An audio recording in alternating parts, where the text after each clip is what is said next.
guys मलाई एउटा कुरा सेयर गर्नु मन लाग्यो भने के भन्नु न नेपालबाट यहाँ अमेरिकामा आयो है म रातभरि निन्द्रै लाग्दैन भने म त अचम्मै लागिसक्यो के भयो त्यो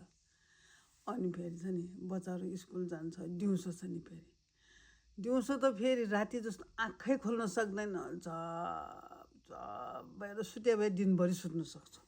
त्यो के भएको भने क्या म त अनि म फेरि सुतेन मात्रै हो र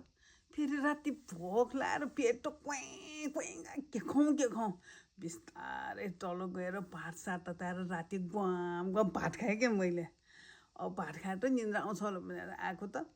तै पनि निन्द्रा आएन अरे मलाई त अनि मोबाइल हेरेँ कि एकछिन मोबाइल हेरिरहेन टिकटक सिकटक हेरेको बिहान हुन लागिसक्यो अझ निन्द्रा आयो होइन ल त्यही रातभरि नसुत्यो अहिलेसम्म निन्द्रा आएको छैन अब मेरो आँखा पिर हुँदै आयो दिउँसो के गर्ने भनेको म त एकचोटि भन्नुहोस् न अरे